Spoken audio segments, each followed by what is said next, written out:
believe in authority, I believe in myself. I'm a Molotov cocktail, you don't pair in your baby. What's that confused look in your eyes? What I'm trying to say is that, baby, I'm an anarchist. On this episode, we have John Constable. John is known as a writer, performer, shaman of Crossbones Graveyard. He is an English playwright, performer, and activist, author of Southwark Mysteries.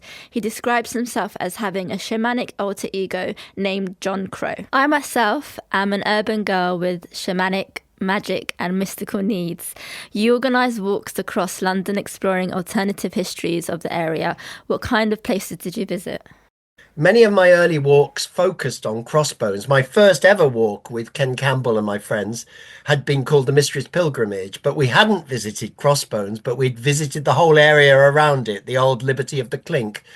So I started spreading out into that again when I started conducting walks around the year 2000. I started doing public walks, and one aspect of it, obviously as a performer, I was looking to make them a kind of promenade performance rather than a guided tour, if that makes sense. So I would work poetry and song and personal experience into the history. In terms of the places visited, I'd visit obviously the sites of, for example, the brothels, as well as the theatres of Bankside. You know, there were 4 great playhouses in Shakespeare's time on the Bankside. There were more than 50 registered brothels, and probably many more that weren't registered. And then, of course, the prisons, most famously the Clink prison, but also the Marshalsea, for example, where Dickens' father was imprisoned for a debt. So they became very important. The Clink prison, interestingly, was also years later, in fact, in the about 10 years before the millennium, it was where Acid House was born. And so when I do, for example, my outlaw borough tours, I talk a lot, of course, about the Liberty of the Clink, but I also try and relate it to a contemporary idea of outlaws, which was very relevant in the 1990s where I lived. Obviously, all that has gone now as the developers have effectively created a completely new place, a new homogenized city, like we're getting used to everywhere.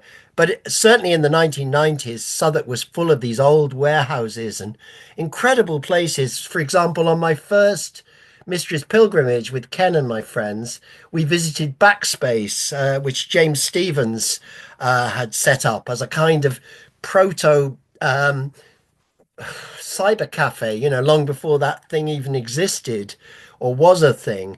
That was in Clink Street, right next door almost to Ninja Tunes and Cold Cut Studios. So it's a very creative sort of place.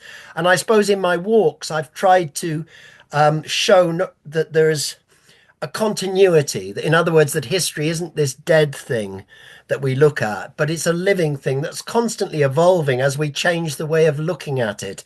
And that's particularly what's guided me with this, is to try and honor an outsider history, an outcast history, the history of the goose, of whores and actors and outcasts of all kinds, past and present, and to try and reclaim even some of the language. For example, the word whore, which in the Southwark Mysteries is used in a very positive sense to represent a woman who exists outside the established order and who is capable of challenging it and of changing it through our own power. Because I think it's very important also to say that the goose is not a victim. You know, many of the people who are buried in Crossbones one could describe as victims, but the goose really led me to say, no, pity really won't do it here.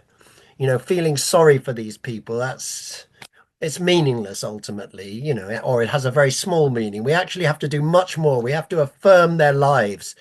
And the longer I worked at Crossbones, the more I saw the outcast dead, not as these poor victims, or not only as poor victims, but as people who lived full lives despite their poverty, the brutality they suffered, the abuse they suffered.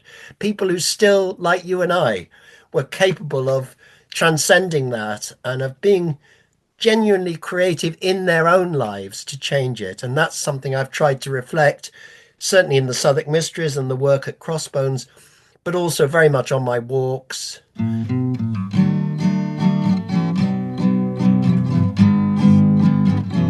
You believe in authority, I believe in myself. I'm a Molotov cocktail, you don't Perignon, baby. What's that confused look in your eyes? What I'm trying to say is that